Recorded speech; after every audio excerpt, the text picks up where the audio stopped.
Last हम लोग पढ़े थे, याद करो, समतल दर्पण ना। समतल दर्पण में हम लोग देखे थे उसका गुण। तो समतल दर्पण में गुण था कि पहला, जितनी वस्तु की दूरी होगी मिरर से उतनी ही दूरी क्या होगी, प्रतिबिंब की दूरी होगी। जितनी वस्तु की ऊंचाई होगी उतनी। अगर कोई वस्तु दर्पण की ओर भी वेग से गतिशील है तो उसका इमेज लगेगा, प्रतीत होगा कितना से, 2v से। थीटा कोण से अगर घुमा देंगे किसको, आपतित किरण को, तो परावर्तित किरण कितना हो जाएगा, कि दर्पण को है, दर्पण को अगर थीटा कोण से घुमा देंगे तो परावर्तित किरण कितना से, 2 थीटा से घूमेगा। ठीक है। किसी वस्तु का अगर पूरा इमेज देखना है तो उसका दर्पण का ऊंचाई कितना होगा, वस्तु की ऊंचाई की आधी होनी चाहिए। और उसमें एक और इंक्लूड किए थे आपको हम, याद कीजिए, कि अगर मान लीजिए कि आप जहाँ पे खड़े हैं और उसके पीछे, आपके पीछे दीवार या कोई भी चीज हो, उसको पूरा अगर देखना है तो कमरे के बीच में खड़ा होना चाहिए और दर्पण की ऊंचाई कितनी होनी चाहिए, 1/3। ठीक है। ये कमरे की ही बात, दीवार अगर पीछे है तो ऐसा। और प्रतिबिंबों की संख्या हम लोग निकालते हैं, n बराबर 360/θ। सम रहेगा तो 1 घटाते हैं। विषम में 2 कंडीशन आता है, सम्मित रहेगा तो 1 घटाएंगे, अगर सम्मित नहीं रहेगा तो भाई उतना ही छोड़ देंगे। जैसे अगर हम बोले कि भाई सम्मित कहने का मतलब क्या, कि दोनों से क्या होगा, बराबर कोणों से झुका हुआ है, मतलब जितना इधर कोण होगा उतना ही क्या होगा, उधर ही कोण होगा, दोनों सेम कोण होगा। इतना हम लोग पढ़े थे। समतल दर्पण का उपयोग देखे थे हम लोग, चेहरा वगैरह देखने में करते हैं ना, और मूल रूप से चेहरा वगैरह देखने में करते हैं, तो सी क्या, फेस। अब हम लोग गोलीय दर्पण ना, तो गोलीय दर्पण तक क्या, किसका, खोखले गोले कांच का एक कटा हुआ भाग होता है, जिसके एक भाग में कलई मानी पेंट किया होता है। अभी 2 प्रकार के होते हैं, कौन कौन से, अवतल और कौन सा, उत्तल। कॉनकेव मिरर, दूसरा कौन सा, कॉन्वेक्स। कॉनकेव अवतल, जिसका परावर्तक सतह क्या हो, धसा हो, और जिसका परावर्तक सतह उभरा होता है उसको क्या बोलते हैं, उत्तल लेंस कहते हैं। लेंस की दर्पण। तो गोलीय दर्पण क्या है, तो गोलीय दर्पण देखो, इसी का किसी भी खोखले गोले का एक कटा हुआ भाग होता है। अगर हम बाहर पेंट कर दिए तो क्या बनेगा, और जिसका मतलब वो खोखला भाग परावर्तक सतह है, इसका अंदर वाला भाग परावर्तक सतह है, इसका उभरा हुआ भाग परावर्तक सतह है। तो वैसा ही बोल सकते हैं कि वैसा गोलाकार दर्पण जिसमें क्या होता है, बाहर की ओर कलई क्या हो और खोखला क्या है, पार्ट जो है इसका परावर्तक सतह है। और वैसा बोला गोलाकार दर्पण जिसमें क्या हो, बाहर की ओर क्या होता है, परावर्तक सतह होता है उभरा हुआ, और अंदर क्यों क्या, पेंट करते हैं।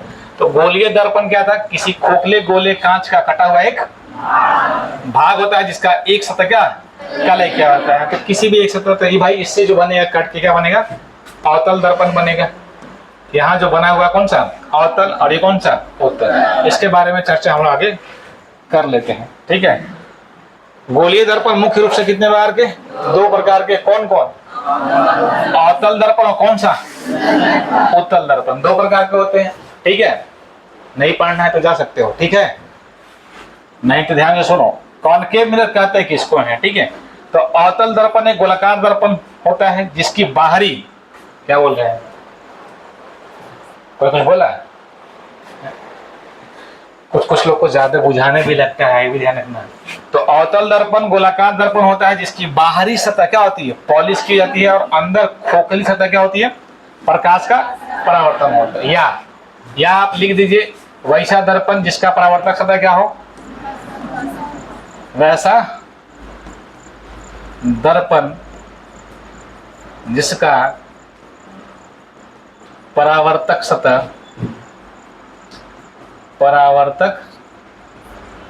सतह क्या हो, धसा हो, क्या कहलाता है, अवतल दर्पण कहलाता है।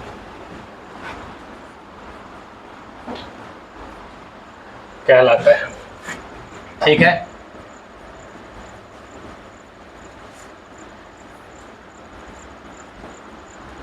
ऐसा भी बोल सकते हैं, इमेज पहले देख लेते इस प्रकार से रहेगा, नहीं तो फिर इमेज यहाँ देख लेते हैं, इमेज इस प्रकार से रहेगा। इसमें अवतल दर्पण को एक और हम लोग बोलते हैं, क्या बोलते हैं, अवतल को क्या बोलते हैं, अभिसारी। ठीक है। तो अवतल दर्पण को अभिसारी दर्पण भी कहा जाता है। क्यों, क्योंकि यह समानांतर प्रकाश किरणों को क्या करता है, परावर्तित कर एक ही बिंदु पर एकत्र कर देता है, मतलब परावर्तित करके एक ही बिंदु पर ला देगा भाई वो, तो उसको बोलेंगे। यही था भैया आपको कौन दर्पण, अवतल दर्पण, कॉनकेव मिरर। इसको हिंदी में क्या बोलते हैं, अवतल दर्पण, ठीक है। और आपसे पूछा है कि अवतल दर्पण को अभिसारी दर्पण क्यों कहते हैं, तो अवतल दर्पण को अभिसारी दर्पण इसलिए कहते हैं क्योंकि वह परावर्तन के बाद किरणों को एक ही बिंदु पर मिला देती है, एकत्रित करती है, इसलिए क्या बोलते हैं इसको, अभिसारी। दूसरा कौन सा, उत्तल, ठीक है। इसका उपयोग कहाँ करेंगे फिर देख लेते हैं साथ साथ में। उपयोग कहाँ का है, सबसे पहले तो सेविंग मिरर के रूप में करेंगे, गाड़ी वगैरह बनाने में किसका उपयोग करते हैं, अवतल दर्पण का। थोड़ा बड़ा आपको दिखेगा, दंत चिकित्सक मतलब डेंटिस्ट लोग बोलता है इसको बड़ा आपको इमेज देखने के लिए दांत वगैरह का, तो ENT बोल देते हैं, ENT के रूप में करते हैं, ईयर नोज और कुछ टीथ के रूप में करेंगे, वहां से हो जाएगा ENT में। सौर भट्टी यानी सोलर फर्नेस में करते हैं, सोलर कुकर में भी कर सकते हैं, सूर्य किरणों को जी करने के लिए, केंद्रित करने के लिए, एकत्रित करने के लिए। यहाँ सोलर कुकर में भी अगर लिखेंगे तो चलेगा। सोलर कुकर में किस ऐसा होता है, अवतल दर्पण। हम बोले फ्लैश लाइट जो आप जलाते हैं, फ्लैश लाइट, हेड लाइट्स ना, या रिफ्लेक्टर के रूप में भी हम किसका प्रयोग करते हैं, अवतल। और सिनेमा जो प्रोजेक्टर रहता है, उस प्रोजेक्टर में भी किसका उपयोग हम करते हैं, अवतल दर्पण का आप करते हैं। किसका, अवतल दर्पण का करेंगे हम लोग, ठीक है। अब अगर हम बात करें यहाँ पे तीसरा कौन सा, कॉन्वेक्स मिरर।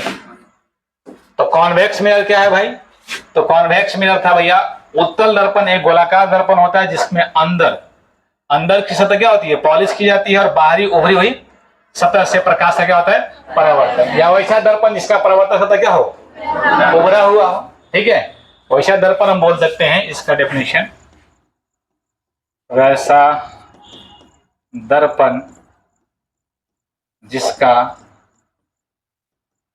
परावर्तक सतह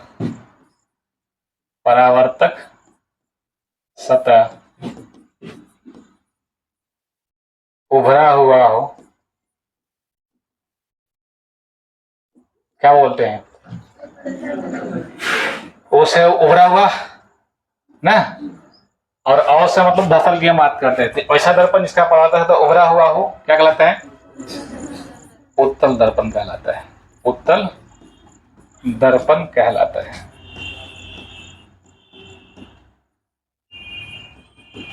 ठीक है।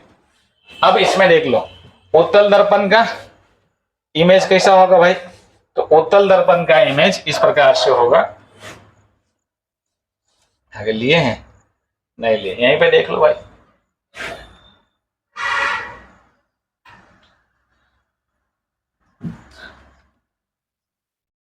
इधर फिगर बना लेना तुम लोग जाकर घर पे ना अच्छे से।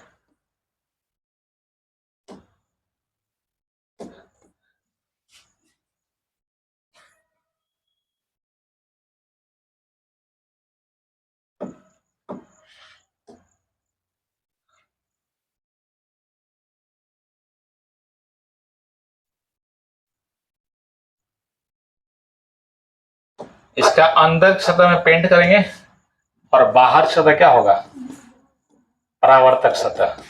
ये कौन सा है दर्पण, कॉन्वेक्स मिरर, कॉन्वेक्स मिरर।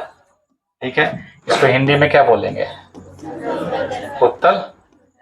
अवतल दर्पण एक और नाम से जाना जाता था जिसका नाम था क्या, अभिसारी। उत्तल को हम लोग क्या बोलते हैं, अपसारी। क्या बोलेंगे, अपसारी बोलेंगे। उत्तल को हम लोग अपसारी बोलते हैं। ठीक है, क्योंकि किरणों को फैला देता है। उत्तल दर्पण को अपसारी दर्पण भी कहा जाता है। क्यों, क्योंकि यह समानांतर प्रकाश किरणों को परावर्तित कर क्या दूर फैलाता है, वे कभी भी एक बिंदु पर एकत्रित या केंद्रित नहीं होते, इसलिए इसको क्या बोलते हैं,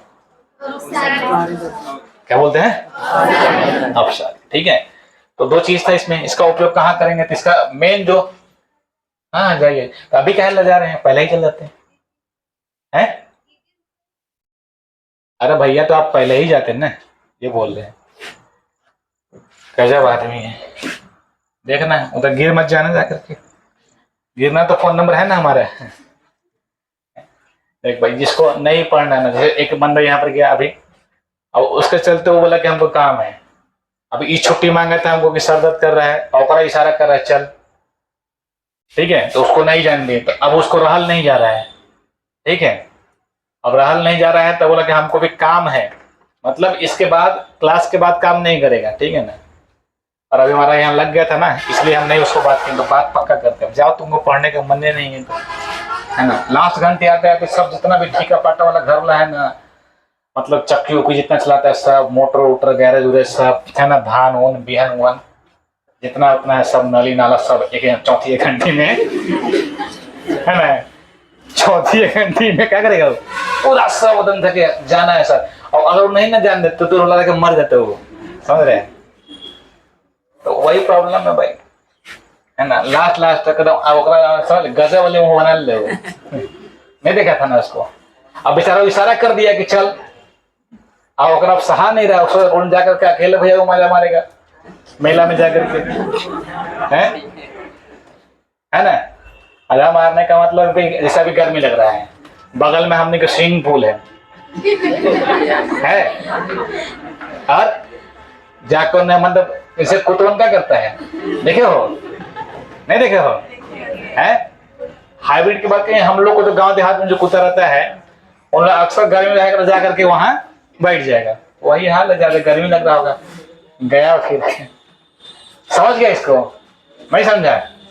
तो गोली दर्पण क्या है, तो गोली दर्पण बोल सकते हैं किसी खोखले गोले ना कांच का कटा हुआ एक, जिसमें एक भाग क्या होती है, गोली दर्पण कितने प्रकार की होती हैं, पहला कौन सा, दूसरा कौन सा, जिसका परावर्तक सतह धसा हो, जिसके बाहर की ओर पेंट किया हो, और जिसमें अंदर पेंट करेंगे इसका परावर्तक सतह उभरा हो।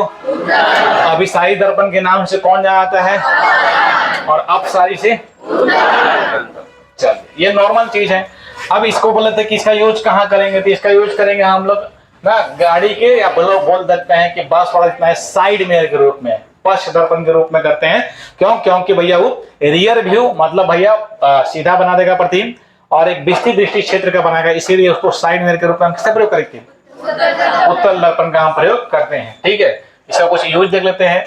वाहनों मत समझना, तो बहुत लोग उल्टा बस वाहन मैंने कुछ ही व्हीकल की हम बात कर रहे हैं, किसकी, व्हीकल के। तो वाहनों के पीछे देखने वाले दर्पण रियर व्यू मिरर्स के रूप में हम किसका प्रयोग करेंगे, उत्तल दर्पण का प्रयोग करेंगे भाई। ठीक है, सुरक्षा दर्पण सिक्योरिटी मिरर्स के रूप में, जैसे दुकान में, एटीएम में, पार्किंग में जो लगाता है वहां भी किसका प्रयोग किया जाता है, उत्तल का ही प्रयोग करेंगे। मेन तो हमको यही है, यही ज्यादा एग्जाम में पूछता है। ठीक है, ये सब तो चौकसी के लिए, वही सर्विलेंस जो मतलब बोल ना, चौकसी मैंने कुछ देखने उकने के लिए जो हम लगाएंगे, सर्विलेंस इन कुछ हेलवेज एंड किसके लिए, बिल्डिंग में अगर हम करेंगे तो इसका प्रयोग कर सकते हैं बहुत जगह। मतलब मान लीजिए कि आपको जहाँ पे आपको सर्विलेंस के लिए चाहिए, चौकसी के लिए चाहिए, वही बात है, सुरक्षा के लिए तो दर्पण लगाते हैं। या फिर कहीं कहीं हम लोग कहाँ लगा देते हैं, मान लो कहीं कहीं मतलब तो लिखे ना एटीएम वगैरह, हाँ लिख दिए, काफी है। मेन यही होता है, मेन जो है भैया आपको इंपॉर्टेंट पॉइंट यही वाला है, तो इसको ध्यान रखना, 10वीं क्लास से पढ़ के आया है। अब देखो इसमें गोलीय दर्पण से संबंधित कुछ परिभाषा है, तो गोलीय दर्पण से संबंधित कुछ परिभाषा है ना, इसको हेडिंग में डालिए। पता है क्या चीज, इसके हेडिंग में डालिएगा गोलीय दर्पण, दर्पण से संबंधित पता है हैं? अभी कौन आए थे हैं? कौन थे, पियर का कि वो तो है, ये 5 दिन रहते हैं महाराज हैं।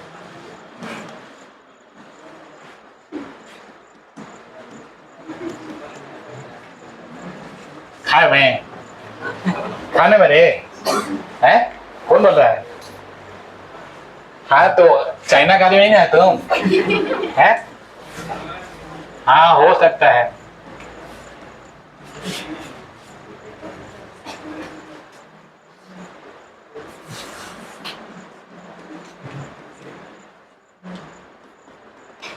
ठीक है, ये आप चाहें तो डाल लीजिएगा, इसमें कोई दिक्कत नहीं है। पहला ध्रुव, तो गोलाकार दर्पण की सतह का मध्य बिंदु, जो गोलीय दर्पण होता है उसका जो मध्य बिंदु होगा उसे क्या बोलते हैं, ध्रुव कहते हैं। क्या कहेंगे, ध्रुव। इसको डिनोट करेंगे किससे, डिनोट हम करते हैं पी से, किससे। आप एक बार ओवरव्यू अगर आपको दिख रहा है तो देख लीजिए, यही गोलीय दर्पण है। ठीक है, ए बी ना, और इधर पेंट किया हुआ है, शायद इसमें नहीं दिख रहा है तो आप पेंट कर दीजिए इसको, ठीक है। हम हालांकि इसको यहाँ पे ना इस प्रकार से कर दे रहे हैं, ये ना कि आप लोग घर के एकदम पूरा ना बरस लेके इसे पोतने मत लगिएगा, क्योंकि आपको हम देखते हैं बहुत लोग को जैसा पोता हो उसे पोत दिया घर के अंदर, है ना। इधर वाला फिर यह तो पता आ गया, और उधर जो लिखा था ना साइड में वो खत्म हो गया, कहा नहीं जा। अब खोजते रहो क्या लिखे होगा। तो ये भी क्या है, मिरर है, और इसके बीच में पॉइंट है कोई पी, जिसको हम क्या बोल रहे हैं, पोल बोल रहे हैं। ये वक्रता केंद्र है, तो गोलीय दर्पण का गोला जिसका मतलब बोल सकते हैं भाग का जो दर्पण होता है उसी का केंद्र क्या होता है, वक्रता केंद्र होता है, गोलीय दर्पण बोल सकते हैं। अब इसको पोल और वक्रता केंद्र को मिलाने वाली जो आपको सीधी रेखा जो होती है, काल्पनिक रेखा जो क्या होती है, प्रिंसिपल एक्सिस, प्रधान अक्ष होता है, ठीक है। और भाई आगे फोकस वगैरह हम लोग देख लेंगे आगे लिखे हुए, ठीक है। तो इसको पी से नोट करेंगे ना। वक्रता केंद्र क्या है, वह बिंदु जो उस गोले के केंद्र होता है, गोले का जिसका दर्पण एक भाग है, क्या कहलाता है, वक्रता केंद्र कहलाता है। इसको डिनोट किससे करते हैं मेरे भाई, इसको हम लोग डिनोट करते हैं प्राय किससे, सी से करते हैं। लिख लेना भाई नीचे नीचे करके, समझ गए तुम। चल आगे देख, वक्रता त्रिज्या क्या है। तो वक्रता त्रिज्या बोल सकते हैं कि भाई दर्पण के ध्रुव और किसको, दर्पण के केंद्र को मिलाने वाली जो रेखा होती है ना, या बोल सकते हैं उसके बीच की दूरी। दर्पण जिस गोले का भाग होता है उसकी त्रिज्या को क्या बोलते हैं, वक्रता त्रिज्या। या फिर बोल सकते हैं कि किसके किसके बीच की दूरी, ध्रुव एवं वक्रता केंद्र ना, वक्रता केंद्र के बीच की क्या बोलते हैं, वक्रता केंद्र बोलते हैं। वक्रता डिनोट किससे करेंगे, आर से करेंगे। किससे, कैपिटल आर लिखो या स्मॉल आर लिखो, बात बराबर है, ठीक है। अब है प्रिंसिपल एक्सिस, तो वही बोलते हैं कि ध्रुव और वक्रता केंद्र को मिलाने वाली जो काल्पनिक रेखा होती है वही क्या होती है, प्रिंसिपल एक्सिस। तो ध्रुव और वक्रता केंद्र को मिलाने वाली कल्पित सीधी रेखा को क्या बोलते हैं, दर्पण का मुख्य अक्ष कहते हैं, प्रिंसिपल एक्सिस कहते हैं। छोड़ो नजीक पहले ये पढ़ा चुके तुमको, जानता भी है। रेखीय द्वारक क्या है ना, एपर्चर। तो हम बोले कि भाई गोला का जितना मतलब बोल सकते हैं, जैसे यहाँ पे देख लो, यहाँ से यहाँ ए से लेके बी तक, ए बी से क्या हो गया, द्वारक हो गया, क्या हो गया। तो देखिए दर्पण की वृत्ताकार सीमा का व्यास ए बी ना, जो फिगर में है, क्या कहलाता है, रेखीय द्वारक कहलाता है। एक होता कोणीय द्वारक, एक क्या होता है, तो कोणीय द्वारक देखो यहाँ से यहाँ एसीबी बन रहा है ना, एसीबी क्या है, कोणीय द्वारक है। कोणीय द्वारक क्या भैया, तो वक्रता केंद्र पर दर्पण की सीमा द्वारा, दर्पण की सीमा मतलब कुछ ही द्वारक की हम बात कर रहे हैं, किसी बात कर रहे हैं, एपर्चर की बात करते हैं। एपर्चर द्वारा जो कोण बनाया जाता है, एपर्चर द्वारा बनाया गया कोण कौन सा, एसीबी कोणीय द्वारक कहलाता है, ठीक है। अगला देख लो, मुख्य फोकस इसको बोलेंगे। तो हम बोले थे, याद करो कि दर्पण से परावर्तन के बाद या अपवर्तन के बाद नहीं बोल सकते हैं, क्योंकि अपवर्तन में भी क्या होगा, लेंस में चले जाएंगे हम लोग ना। तो परावर्तन के बाद जिस बिंदु पर क्या होती है, अगर मान लो कि प्रिंसिपल एक्सिस के समांतर किरण चलती है और परावर्तन के बाद जिस बिंदु पर मिलती है, मिलती हुई प्रतीत होती है, उसे हम बोलते हैं मुख्य फोकस कहते हैं। और इसमें आपको दो फोकस नहीं होंगे, एक ही फोकस होंगे। लेंस में दो फोकस होते हैं, ध्यान रखना। तो मुख्य अक्ष के समानांतर ना चलने वाली प्रकाश किरणें, परावर्तन के बाद जिस बिंदु चलने वाली,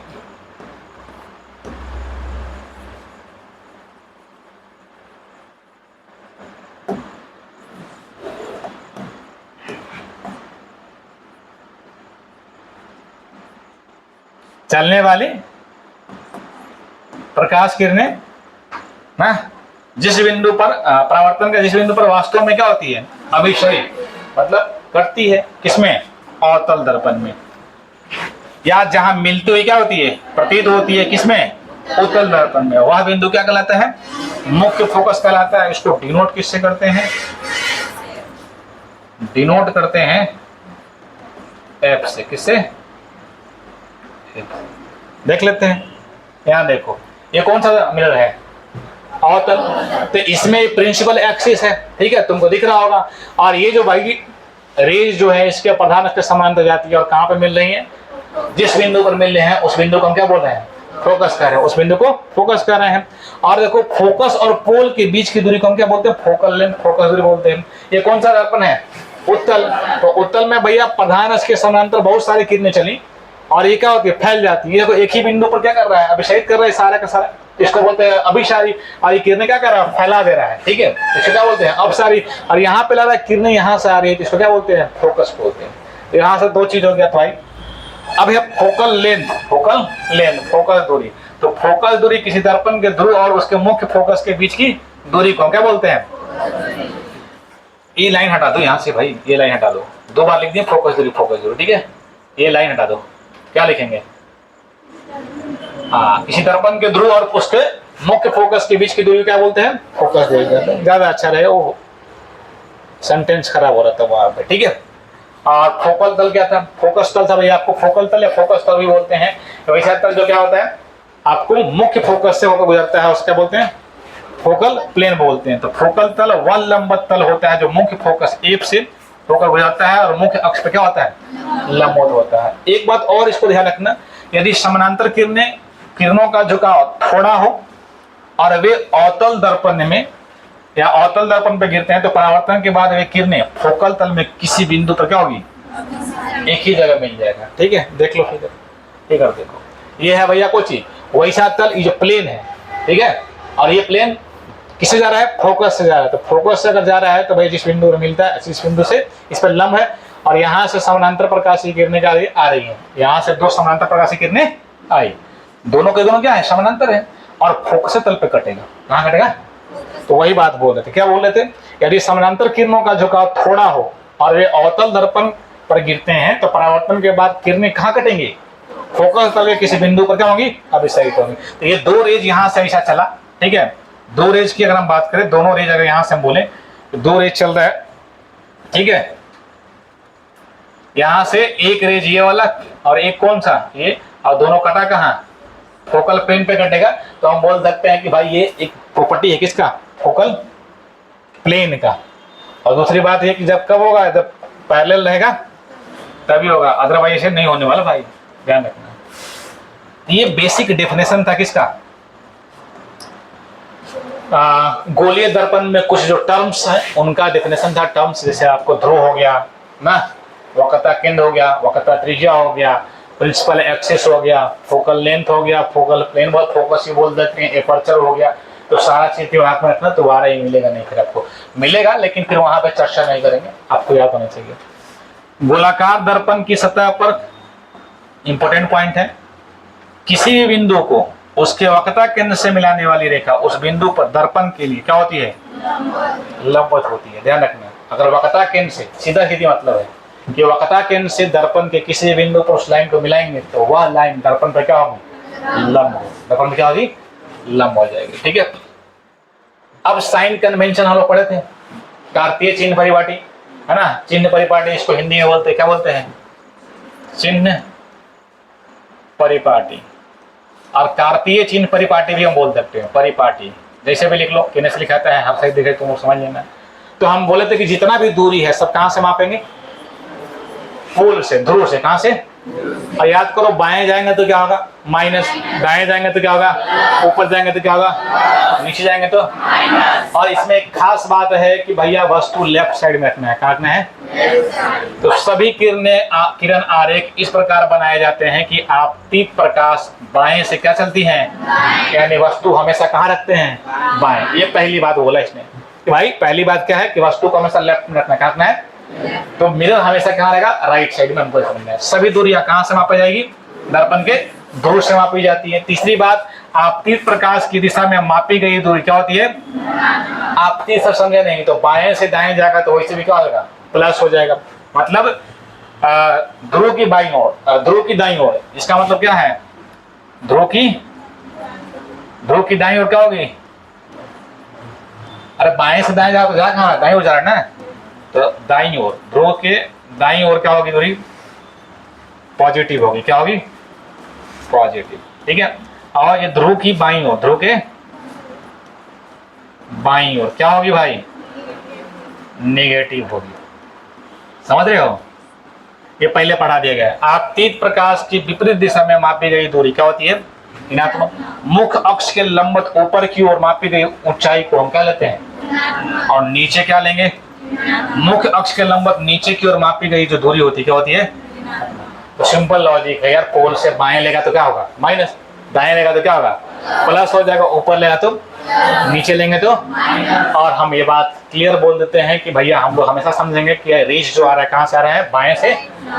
object place must be placed on left side या राइट साइड, किसके, मिरर के भैया, दर्पण के, मिरर के नहीं, क्लियर है ना इसको। चल आगे बढ़े। अब यहां से हम लोग को इमेज फॉर्मेशन देखा था ना आपको, अवतल और उत्तल दर्पण का इमेज फॉर्मेशन है ना। कि अवतल दर्पण मतलब अवतल दर्पण में कितने प्रतिबिंब बनते हैं, 6 बनते हैं, और उत्तल में कितने बनते हैं, 2 बनते हैं। तो अवतल में और उत्तल में देख लेते हैं हम लोग, याद कर लीजिए और उसको फटाफट से हम लोग करते हैं। साइन कन्वेंशन में एक चीज ये देख लीजिए भाई, ये चीज दिखाया गया आपको, मतलब ठीक है भाई, आप कर लीजिएगा कि भाई ऊपर क्या होगा, पॉजिटिव, नीचे क्या होगा, नेगेटिव। ठीक है, अगर इधर ऑब्जेक्ट रखें तो उस डायरेक्शन में जाएगा रेज, तो उस डायरेक्शन में जा रहा है तो क्या आ रहा है, पॉजिटिव, और इस डायरेक्शन में उसके विपरीत जा रहा है तो क्या हो रहा है, नेगेटिव हो रहा है। तो भाई ये जो मिरर था नॉर्मली, तो ये ध्यान रखना है तुमको। देखो अब रूल्स फॉर ड्राइंग ना image form by spherical mirror ना, प्रतिबिंब बनाने के नियम, गोलीय दर्पण से प्रतिबिंब बनाने के नियम। हिंदी लिखना पड़ेगा, समझ गया, हिंदी लिख दें, नहीं समझे, इतना तो अंग्रेजी तुम पढ़ता भी होगा भाई। चल तो ये हम एक बात बोल रहे थे कि मुख्य अक्ष से ना, मुख्य अक्ष के समानांतर चलने वाली प्रकाश किरणें क्या होती है, परावर्तन के बाद या तो फोकस से या गुजरती हुई प्रतीत होगी। तो पहली बात देख लो, मुख्य अक्ष के समानांतर चलने वाली परावर्तन के बाद अवतल दर्पण में मुख्य फोकस से गुजरेगी, और उत्तल दर्पण में फोकस से आती हुई, ये कौन सा दर्पण था, अवतल दर्पण में एक रेज हम इस प्रकार से निकाले, और ये रेज गया कहाँ भाई, दर्पण पे टकराया, और परावर्तन के बाद कहां से आया, यही फोकस है। इसमें भाई यहां से निकाले, वो कहां चला गया, इधर चला गया। जब इसको बढ़ाए तो हमको वाला कि यहाँ पे कट रहा है, फोकस पे कट रहा है। तो अवतल दर्पण में आपको रियल फोकस है, इसमें कौन सा फोकस, इमेजिनरी फोकस है। तो हम या तो बस दर्पण के समानांतर चले, सॉरी प्रधान अक्ष से समानांतर चलेगा, तो परावर्तन के बाद कहां गुजरेगा, फोकस से, ये पहला ध्यान रखना। तो उल्टा भी सोच लो कि अगर जो फोकस से जाएगा तो क्या होगा, प्रधान अक्ष के समानांतर हो जाएगा। अवतल दर्पण में अगर हम बात करें, अवतल दर्पण में मुख्य फोकस से गुजरने वाली ना, कौन सी, मुख्य फोकस से गुजरने वाली जो रेखाएं हैं या किरणें हैं, उत्तल दर्पण में मुख्य फोकस से की ओर निर्देशित किरण परावर्तन के बाद मुख्य अक्ष से क्या होती है, समानांतर हो जाती है। दोनों की एक ही बात बोल रहे हैं, चाहे अवतल क्या कुछ हो, उत्तल हो। तो भाई यहाँ फोकस से जा रहा है, नॉर्मल सी बात है, ये फोकस से जाए, अगर ये फोकस से जा रहा है तो परावर्तन के बाद कहां से आएगा, प्रिंसिपल एक्सिस समानांतर। और लग रहा है कि फोकस से आ रहा है, लेकिन फिर भी क्या होगा, प्रिंसिपल एक्सिस के समानांतर हो जाएगा। यहाँ निर्देशित है और यहाँ पर आपको रियल टाइप में जा रहा है। तो दूसरा हो गया, पहला बात कि समानांतर प्रधान अक्ष के समानांतर होगा तो परावर्तन के बाद क्या होगा, फोकस से गुजरेगा, और जब फोकस से जाएगा तो क्या होगा, परावर्तन के बाद प्रधान अक्ष के समानांतर। एक है जो सी से जाता है, सी से क्या होगा वापस। तो आप याद कीजिए, हम बताए थे कि समतल दर्पण में किसी भी किरण को लंबवत उस पर अगर हम डालेंगे तो भैया वापस भी क्या होगा, वैसे आ जाएगा। वहां आपतन कोण और परावर्तन कोण दोनों कितना आता है, 0 हो जाता है। तो हाँ, अगर हम बोले क्या, कौन, वो कौन दर्पण है,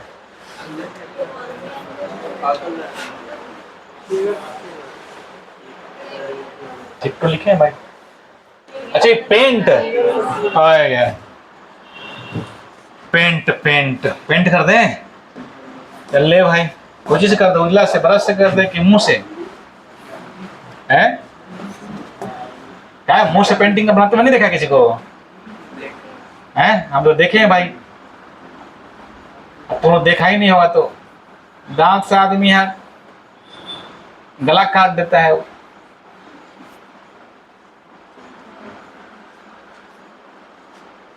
और ये सब किसको आता है पता है, ये सब कला किसको आता है, हैं एक ही आदमी को आ सकता है धरती पर, और किसी को नहीं आता है।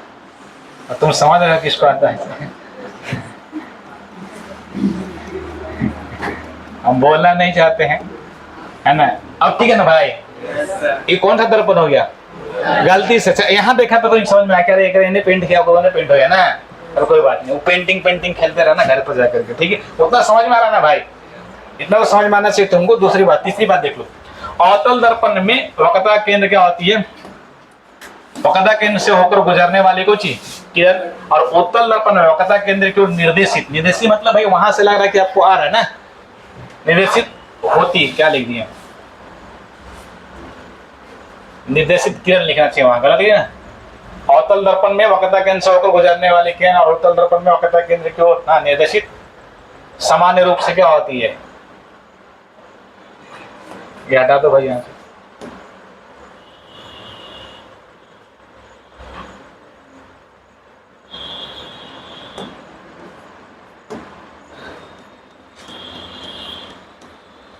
समान रूप से हम बोले तो वहां पर आई बराबर आर और क्या होगा, जीरो, कब होगा, जब लंब, और ये बोले थे कि वक्रता केंद्र से अगर दर्पण को और किसी भी बिंदु पर मिलाएंगे तो उसको क्या होता है, लंब होता है, क्या होता है, और लंब किसी रूप किसी दर्पण पे अगर हम फॉल कराएंगे क्या होगा, वापस वैसे आ जाएगा, कोई एंगल वंगल नहीं बनाएगा। तो भाई लंबवत गिर रहा है, इसका मतलब लंबवत वापस आ जाएगा, याद है। तो उसी प्रकार से मतलब यहाँ आई और आर क्या हो जाएगा, और वह उसी पथ से क्या हो जाएगा, वापस परावर्तित, चाहे अवतल रहे चाहे कौन रहे, उत्तर, इस प्रकार से रहेगा। ये आपको है। चौथा आपको एक चीज और याद रखना है, हम बताए थे कि परावर्तन के नियम किसी भी दर्पण पे लागू होगा, चाहे भैया समतल हो, चाहे अवतल हो, चाहे क्या हो, उत्तल हो।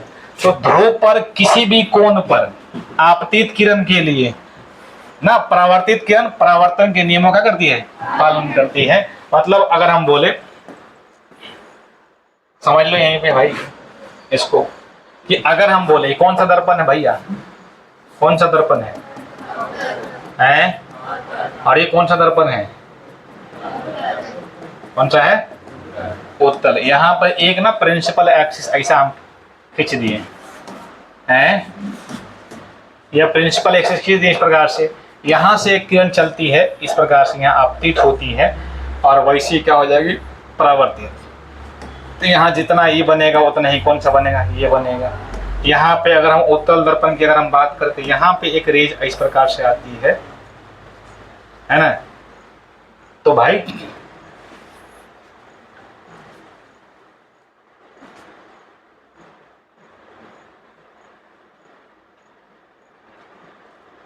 यहाँ भी क्या होगा, आई बराबर, आई बराबर कितना है, यही बात बोल, इतना तक में किसी को दिक्कत है बता।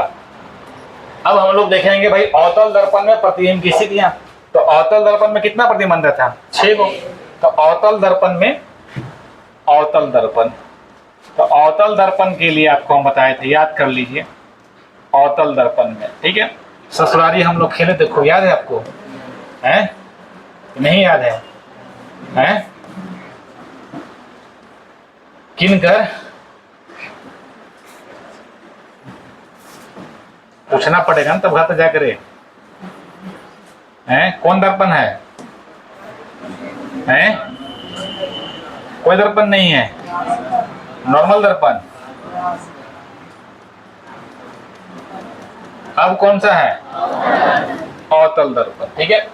अवतल दर्पण में आपको हम बोले थे कि फोकस जो होगा इस साइड होगा और वक्रता केंद्र भी क्या होगा, इस साइड होगा। तो यहाँ देखिए अवतल दर्पण में एक दो बात और याद रखिएगा, तो अवतल दर्पण की फोकस दूरी क्या होगी, अवतल दर्पण की फोकस दूरी क्या होगी, कहाँ गया यार अवतल दर्पण, यहाँ पे है ना, तो यहाँ रखना भाई, लेफ्ट में आएगा तो क्या होगा, नेगेटिव। तो भाई अवतल दर्पण की, अवतल दर्पण की पहला कौन सी बात, फोकस दूरी क्या होती है, नेगेटिव। दूसरी बात वक्रता त्रिज्या भी क्या होती है, नेगेटिव, याद रखना भाई, बहुत इंपॉर्टेंट है, सीधे एग्जाम में आता है। उत्तल दर्पण की, उत्तल दर्पण की, वैसे भी तुमको दिख रहा है कि भाई वो राइट साइड में, क्वेश्चन है लेफ्ट साइड में, फोकस क्या होगी भैया, है पॉजिटिव होगी, और इसकी वक्रता त्रिज्या क्या होगी, पॉजिटिव होगी। समतल दर्पण की फोकस दूरी कितनी होती है और वक्रता त्रिज्या कितनी होती है, अनंत होती है, समझ रहे हो ना। तो यहाँ वही चीज हम लोग देख लेते हैं पहले, यहाँ से आकर के कहाँ गया, चलो। तो हम लोग वस्तु कहाँ रख रहे थे, पहला जापान में, कहाँ, जापान में। जापान मतलब हम लोग अनंत, जापाने हम बोलते भैया, ठीक है ना। और किसी का जापान शादी करवाना होगा तो हमको बोलना, ठीक है, है? कहाँ? जापान में तो अनंत, जापान में कहाँ? हमको दिख ही नहीं रहा भाई। ऐसा नहीं कि जापान नहीं है। दूसरा अनंत और वक्रता केंद्र के बीच, अनंत वक्रता केंद्र के। तीसरा कहाँ? वक्रता केंद्र पे। चौथा कहाँ? और पांचवा कहाँ? और छठा कहाँ? पोल और ध्रुव के, फोकस और ध्रुव के बीच है, दर्पण के बीच। और कहीं तुम रख सकता है, लग रहा है तुमको? और हमेशा लेफ्ट में रखना है, राइट में तो रखोगे नहीं, हमेशा लेफ्ट में रखना है भाई। लेफ्ट में रखना है तो हमारे पास प्रतिबिंब की कितनी स्थिति आ रही है? 6। और 2-3 बुक सवारी खाली हमको याद रखना है। जैसे अब इसमें से जो भी मतलब इस बात में कंफ्यूज करेंगे, अभी तो आपसे हम पूछ नहीं ना रहे हैं, ठीक है ना? आपसे जब पूछेंगे ना तो आपको सही भी याद रहेगा, तो आपसे गलती हो जाएगा। इसलिए इतना कॉन्फिडेंस, ओवर कॉन्फिडेंस नहीं रहना है, लेकिन भाई याद तो कर लेना है। पहली बार अनंत का फोकस, तो फोकस का अनंत, ठीक है भाई। एक और आदमी था, बड़ा खतरनाक आदमी है, शादी करने है गांव में ही। वक्रता करने की शादी कहाँ? वक्रता के, ठीक है। तो इसमें हमको 6 प्रतिबिंब, तो नॉर्मल सी बात, 6 को बारी बारी से देखेंगे। अगर वस्तु अनंत पे रखा है तो प्रतिबिंब कहाँ बनेगा? अगर वस्तु अनंत, दूसरा अनंत और फोकस के, वक्रता केंद्र के, अब एकरे में घबराता लगेगा। अरे महाराज इतना नॉर्मल सी बात है, तुमको समझ में, छोड़ दीजिए, हम बोल रहे हैं। आपसे पूछेंगे तो बताइएगा हमको, ठीक है? आप पूछना भाई, अनंत के कहाँ ससुरारी? फोकस। ये बात ना मैं दिमाग में फिट कर ले, लिख ले लीलार पे, ये बात है ना? तो अपना लीलार पे लिखेगा तो अच्छा भाई देख ही नहीं पाएगा। तो तुम क्या पढ़ रहा है? दर्पण, तो दर्पण में देखना पड़ेगा तुमको। उल्टा दिखा तो उल्टा लिखना, तो अपना छपवा लो मेला में जाकर के। उसको क्या बोलते हैं? है? हम नहीं बोलते हैं देहात में, गुदना, गुदना गुदवा लेना भाई जाकर के, तो याद रहेगा हमेशा।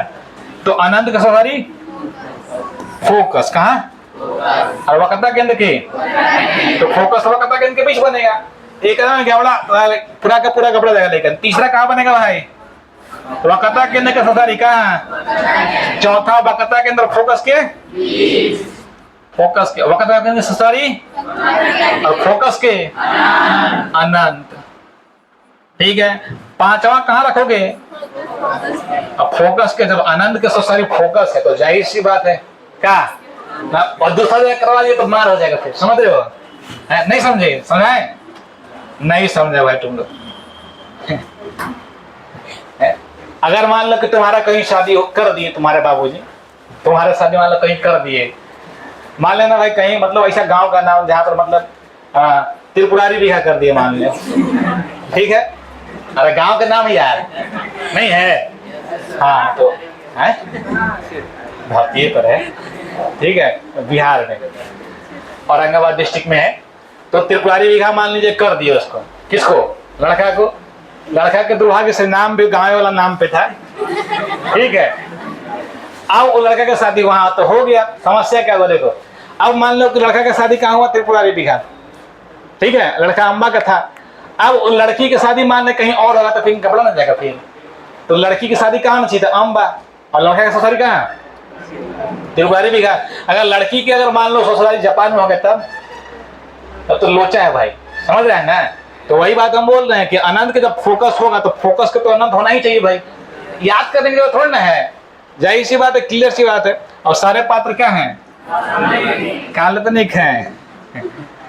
जो वास्तविक बोले तो फिर नहीं, कौन कौन बोला वास्तविक?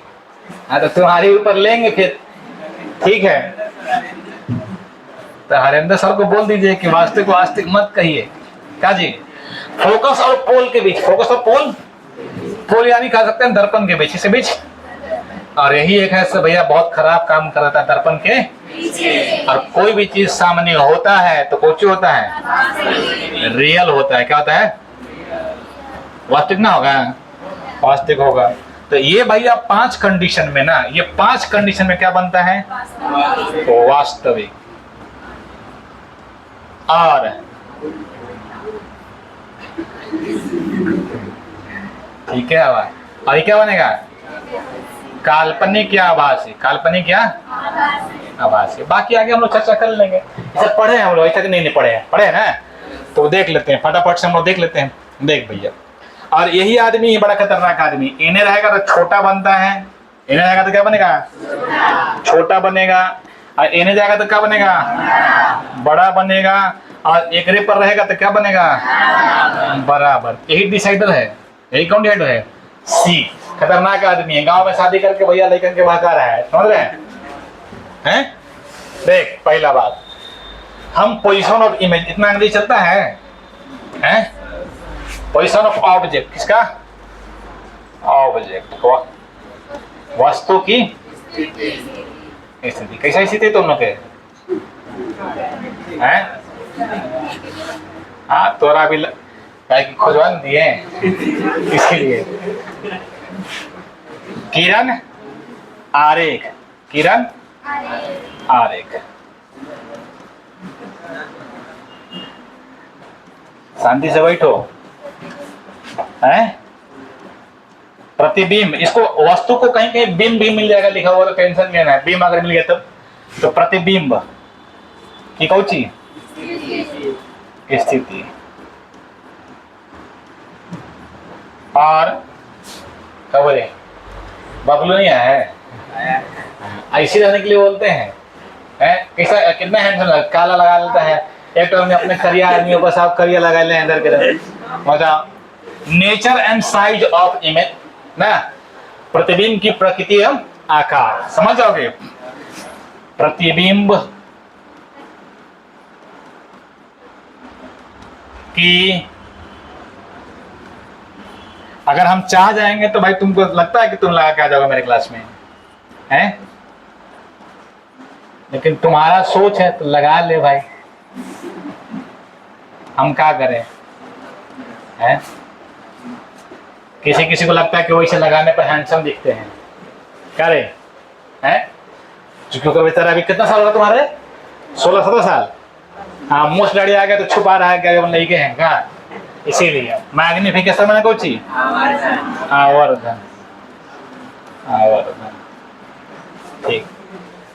अब पहला हम लोग कहाँ रखे थे, अनंत पर। पहला वस्तु कहाँ रखे, अनंत पर। कहाँ पे, अनंत पर। वस्तु अनंत पर रखे हैं, अनंत पर। तो अनंत पर रखेंगे तो प्रतिबिंब कहाँ बनेगा, फोकस पे। कहाँ पे, कैसा बनेगा, वास्तविक उल्टा और वस्तु से बहुत छोटा, डिमिनिश्ड। और इसका आवर्धन क्या होगा, बहुत बहुत छोटा, एक से बहुत छोटा होगा, ठीक है। रे डायग्राम तुमको इस प्रकार से कि अनंत पर कोई ऑब्जेक्ट को यहाँ डॉट डॉट लाइन दिखाया गया, मतलब कहाँ किरणें कहाँ से आ रही, अनंत से, और प्रधान के समांतर कहाँ कटेगी, फोकस पे। तो प्रतिबिंब कहाँ बन रहा है, फोकस से बन रहा है, ठीक है। दूसरी बात हमने कहा इसको रखा अनंत एवं वक्रता केंद्र के बीच। तो अनंत और वक्रता केंद्र के बीच, तो अनंत के फोकस एवं कहाँ बनेगा, वक्रता केंद्र के वास्तविक उल्टा और वस्तु से छोटा है। इसका भी आवर्तन क्या होगा, एक से छोटा होगा। इसमें दो तरीके से बना सकते हैं। देखो एक बात तो तुम ये रे डायग्राम हटा दो भैया, ये जो रे डायग्राम है तुमको इसका कोई जरूरत नहीं फिलहाल। तो देखो एक रेज यहाँ से निकाल दिए तो प्रतिबिंब कहाँ कट रहा है, यहाँ पे कट रहा है। अब अगर हम चाहें तो उससे दोनों तरीके से हम बना सकते हैं इमेज। इससे भी कट रहा है, कहाँ पे, यहीं पे कट रहा है।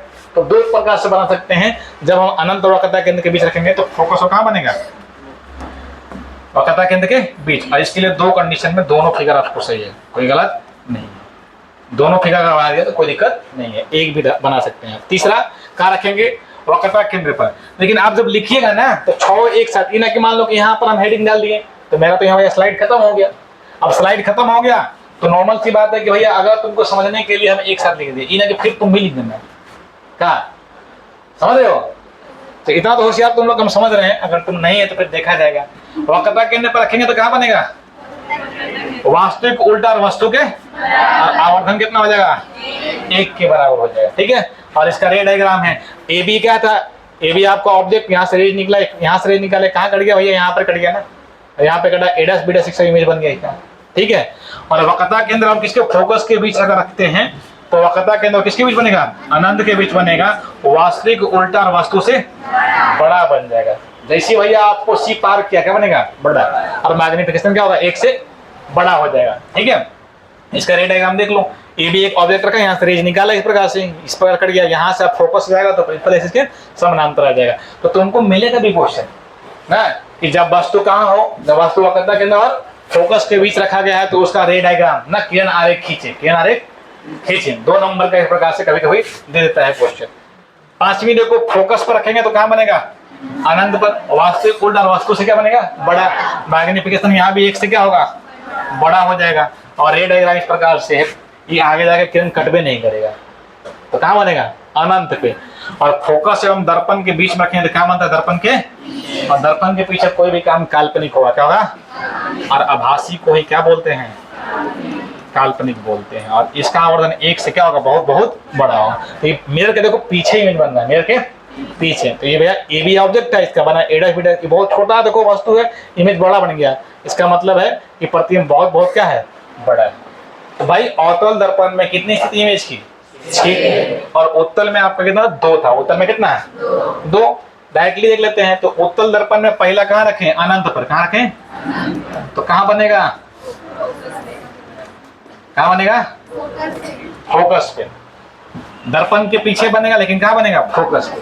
तो दर्पण के पीछे मतलब कहाँ, फोकस पे। देखो यहाँ से एक भैया ए बी ऑब्जेक्ट है, यहाँ से एक रे निकला और दर्पण के पीछे बन रहा है। दर्पण के कहाँ बन रहा है, पीछे, दर्पण के पीछे। लेकिन दर्पण के पीछे कहाँ है, फोकस पे। दर्पण के पीछे कहाँ है, आभासी सीधा वस्तु से बहुत छोटा है, तो उसका आवर्धन क्या होगा, 1 से बहुत छोटा हो जाएगा। उसी प्रकार हम बोलेंगे अनंत एवं ध्रुव के अगर हम बीच रखते हैं, अनंत ध्रुव के बीच अगर रखेंगे तो जाए दर्पण के क्या बनेगा, पीछे। फोकस एवं कोची ध्रुव के बीच बनेगा।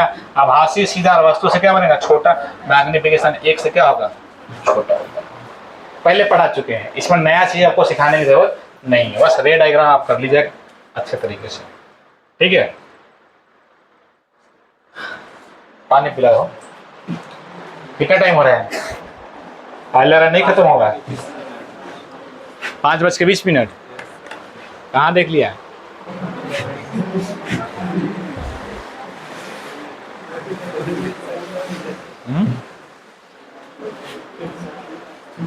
कहाँ दूर घर है।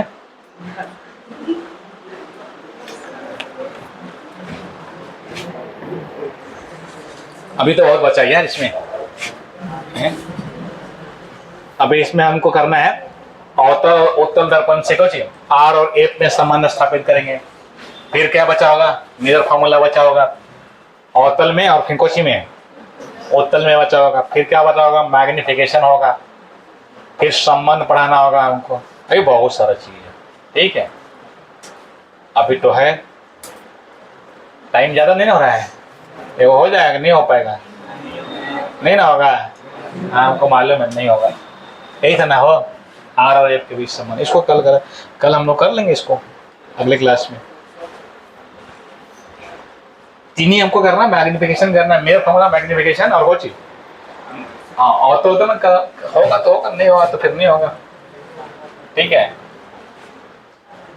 छोड़ देते हैं इसको आराम से कल प्रूफ करेंगे, है ना। वैसे भी आपको सारा का सारा प्रूफ करके बता दिया गया, पता है ना।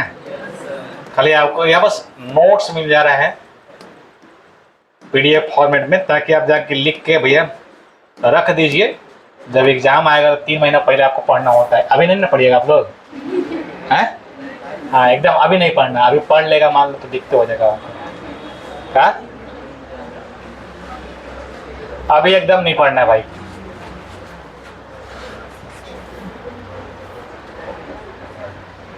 चलो रिवाइज कर लेना एक बार, हैं? छोड़ दें, हैं? चलो हैं, क्या बोला है, रिवाइज कर लें, छोड़ दें, कंफ्यूज है लेकिन ना। बोले काहे लायकी की थी सही रहती है गवा रहे हैं, तो याद हो गया ना, हैं? समझ रहे हैं।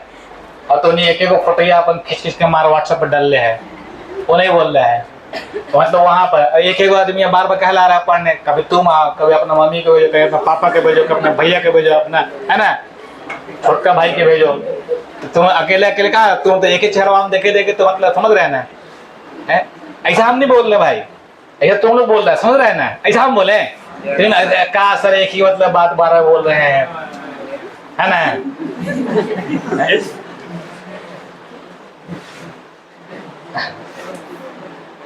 और लेके जाना रे, जो लड़का है ना, हाँ हाँ हाँ जो कर रहा है ना, उसको लेके जाना है।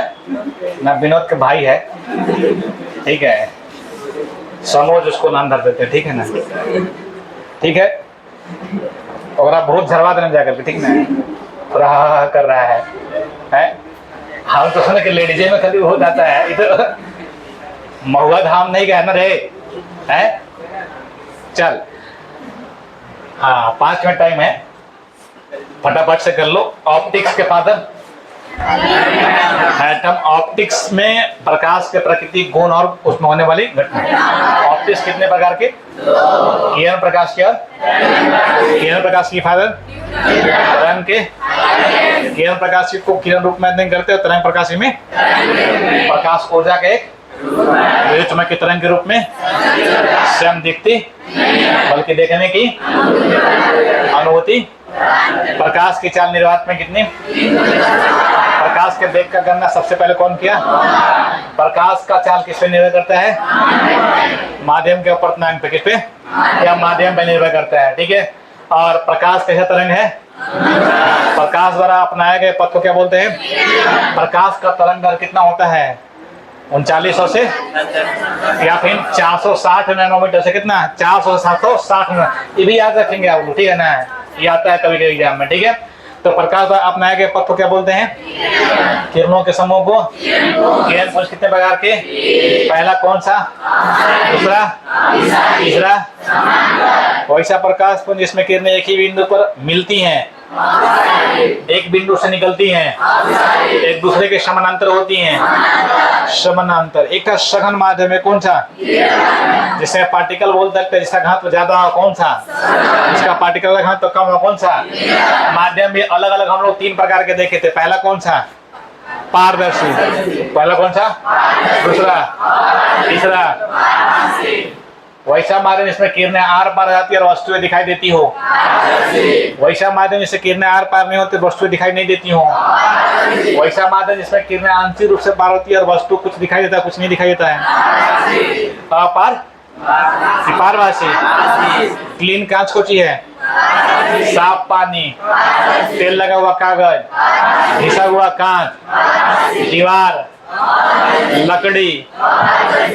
अब उसके आगे हम लोग पढ़े थे भैया दीप्त और कोची। दीप्त का एक और नाम था प्रदीप्त, जो स्वयं के प्रकाश से चमकता हो, जो किसी दूसरे के प्रकाश से चमकता हो। सूर्य क्या है? चंद्रमा क्या है? जलता हुआ बल्ब, जलता हुआ कैंडल। और हम बोले दीवार, पंखा। तो बोला पंखा में भी आजकल लाइट आने लगा है सर, देख लेना कौन वाला है से, है ना। आज तो पंखों में क्या होता है?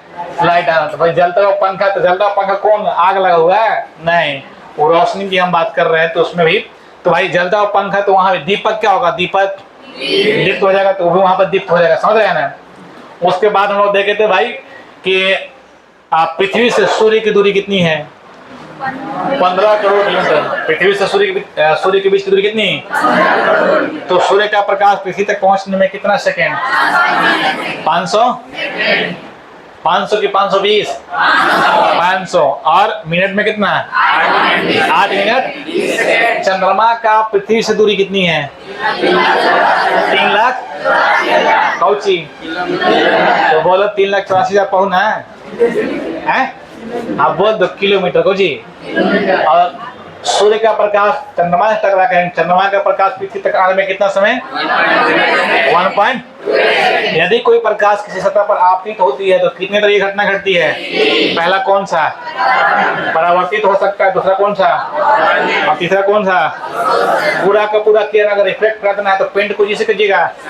चांदी से। चांदी सबसे अच्छा रिफ्लेक्टर माना जाता है। और पूरा अवशोषित करना है तो ब्लैक से। और पूरा भैया पार करना है तो एकदम साफ, एकदम कांच रखना, दफा दफा उजर, समझ रहा है ना। क्लीन ना, दूधिया नहीं बोल रहे हैं, क्लीन कांच रहेगा तो उसमें पार कर जाएगा, मोस्ट ऑफ द रेज पार कर जाएगा। उसके बाद हम लोग देख रहे थे भाई कि इसमें हम लोग पढ़ेंगे 2 ही चीज, परावर्तन और कोची अपवर्तन। प्रकाश का परावर्तन, चिकनी या चमकीली सतह से प्रकाश को टकरा करके उसी माध्यम लौटने की घटना। प्रकाश के परावर्तन कितने प्रकार के होते हैं? 2। पहला कौन सा? दूसरा कौन सा? रुखरी सतह से परावर्तन और चिकनी सतह से परावर्तन नियमित होता है। प्रकाश के परावर्तन में कितने नियम हैं? आपतन कोण का मान और आपतित किरण, परावर्तित किरण, आपतन बिंदु पर डाला गया विलंब, तीनों एक ही तल में होते हैं। परावर्तन के नियम सभी आपको दर्पण के लिए काम करता है, चाहे समतल रहे, चाहे रहे वक्र रहे, किसी भी दर्पण के लिए काम करेगा। उसके बाद हम लोग देखे थे कि अगर परावर्तन में क्या नहीं बदलता था, वेग, क्या नहीं बदला, तरंग दैर्ध्य और आवृत्ति। एक चीज बदल सकता है, कोई चीज तीव्रता, वो भी तब बदलेगा, वो किस पर निर्भर करता है, पदार्थ की प्रकृति पे, पदार्थ की प्रकृति पे। अब देखो, अगर कोई अगर मान लो कि किसी सतह पर लंबवत अगर किरण आपतित होती है तो क्या होगी, लंबवत क्या होते हैं, ऊपर आपको परावर्तित हो जाएगी, यानी आपतन कोण परावर्तन कोण का मान कितना हो जाएगा, शून्य हो जाएगा। कितना हो जाएगा, शून्य हो जाएगा। उसके बाद हम लोग देखे कि दर्पण, क्या देखे देख, लेकिन एक चीज और बोले थे कि सघन माध्यम से अगर परावर्तन होगा तो उसका कला कितना होगा, पाई। सघन माध्यम से अगर परावर्तन होगा कितना होगा, कला उसका पाई हो जाएगा, फेज एंगल कितना हो जाएगा, उसका पाई हो जाएगा। याद रहा है। अब देखिए दर्पण पढ़े थे, क्या पढ़े थे, उच्च पॉलिश की आवश्यकता, क्या कहता है, दर्पण कितने प्रकार के, तीन। कौन थे, तीन प्रकार के, पहला, दूसरा, तीसरा, जिसका परावर्तन सतह समतल हो। समतल दर्पण में बनने वाला प्रतिबिंब कैसा होता है, काल्पनिक और परंतु पार्श्विक, बायां का दायां के बाएं बनता है। समतल दर्पण के प्रतिबिंब के गुण देखे थे हम लोग, देखे जी। तो समतल दर्पण में गुण था कि वस्तु की दूरी बराबर, वस्तु की ऊंचाई बराबर, वस्तु भी एक जाएगा तो प्रतिबिंब, दर्पण को थीटा कोण से घुमा देंगे तो परावर्तित किया 2 थीटा से। किसी वस्तु को अगर पूरा प्रतिबिंब देखना है तो दर्पण की न्यूनतम ऊंचाई कितनी होनी चाहिए। अगर आप किसी कमरे में खड़े हैं और पीछे की दीवार को देखना चाहते हैं तो आपको कहाँ खड़ा होना चाहिए, तो दर्पण की ऊंचाई कितनी होनी चाहिए, 1/1/3 होनी चाहिए। कितनी, 2 दर्पण को थीटा कोण से झुका कर रख देंगे तो प्रतिबिंबों की संख्या n बराबर क्या होगा, 360/, सम होगा तो 1, और विषम में 2 घटनाएं होती है। कितनी, अगर सममित रहेगा तो 1 माइनस करेंगे और सममित नहीं रहेगा तो माइनस नहीं करेंगे। सममित का मतलब कि दोनों के बीच का कोण क्या हो, बराबर होना चाहिए, दोनों के बीच से कोण झुकाव बराबर होना चाहिए। उसके बाद हम लोग देखे थे समतल दर्पण का उपयोग, समतल दर्पण का मेन रूप से इसका उपयोग हम लोग कहाँ करते हैं, चेहरा देखने में। किसमें, मेकअप वगैरह मिरर में भी करते हैं, सब जगह करेंगे, ऐसा नहीं कि नहीं कर सकते हैं। अब उसके मेकअप मिरर में अवतल दर्पण का भी उपयोग करते हैं, पता है ना आपको। उसका पढ़े गोली दर्पण, क्या पढ़ते हैं हम लोग, यहाँ पर पढ़ते भैया कि क्या बोलते हैं, प्रतिबिंब पहले पढ़ते, प्रतिबिंब को देख लेते हैं ना। तो हम आपको बीच में आपको छोड़ रहे हैं, जैसे आपको हम बोलेंगे सब प्रतिबिंब, आप नहीं बोले, प्रतिबिंब नहीं पढ़ा दिए। तो प्रतिबिंब देखो नॉर्मल सी बात है कि भाई परावर्तन या अपवर्तन के बाद जिस बिंदु पर करती है, करती हुई, उसे क्या बोलते हैं, वास्तविक रूप से कटेगी तो वास्तविक प्रतिबिंब, काल्पनिक रूप से कटेगी तो कौन सी। दोनों में अंतर आपको बेसिक से मालूम है। गोली दर्पण क्या था, किसी खोखले गोले कांच से कटा हुआ भाग था, इसका एक भाग क्या करते हैं, कले करते हैं ना। और गोली दर्पण कितने प्रकार के, 2 प्रकार के ना। तो गोली दर्पण 2 प्रकार के था, जिसका परावर्तक तो उभरा हो, इसका धसा हो। अवतल दर्पण का हम लोग उपयोग कहाँ करते हैं, तो सभी मिरर में किसका उपयोग करते हैं, अवतल दर्पण का ENT, आंख, नाक और कान में किसका प्रयोग करते हैं, अवतल, जो भाई डेंटिस्ट वगैरह है उसका प्रयोग करता है। सोलर कुकर में, फ्लैश लाइट में, सिनेमा प्रोजेक्टर में अवतल। उत्तल जिसका परावर्तन है तो उभरा हो, जी, और इसका उपयोग करते हैं मेन रूप से कहा, साइड मिरर के रूप में। कहा, या फिर बोल सकते हैं कि ATM OTM वहां पर आपको अगर लगाना है तो वहां पर आपको चौकसी के लिए कर सकते हैं, या फिर सुरक्षा के लिए भी आप कर सकते हैं। उसके बाद देखे थे कि गोलीय दर्पण में भैया आपको कुछ टर्म से पोल था, मालूम है ना, पोल, वक्रता केंद्र, वक्रता त्रिज्या, प्रिंसिपल एक्सेस, फोकस ना, और फोकल प्लेन, द्वारक, रेखीय द्वारक, फिर कोणीय द्वारक, ठीक है ना। इस प्रकार से हम लोग पढ़ लिए थे।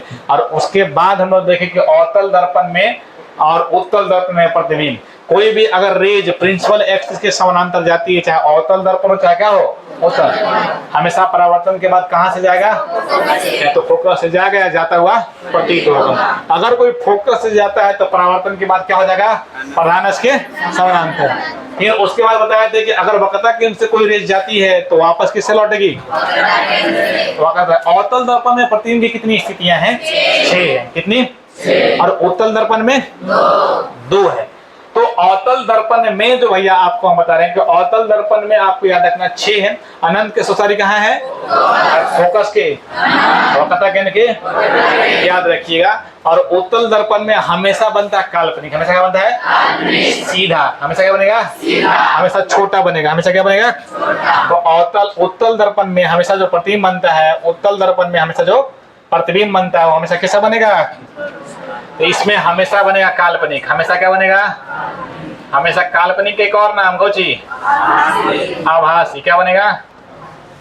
आभासी। और क्या बनेगा? सीधा। क्या बनेगा? और क्या बनेगा? छोटा। तो कला किस दर्पण में प्रतिबिंब हमेशा छोटा बनता है?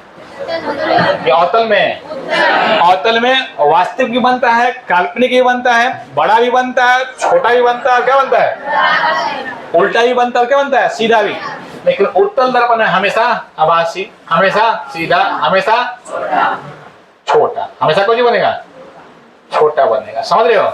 इतना पढ़ा दिए हैं और उम्मीद करते हैं कि तुमको भैया याद भी होगा। नहीं याद रहने पर प्राइज मिलेगा। ठीक है?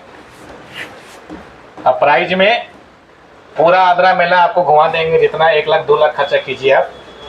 ठीक है? हैं? और जब पूछेंगे तब देखा जाएगा। इतना ही पढ़ के आइएगा। मिलते हैं अगली क्लास में।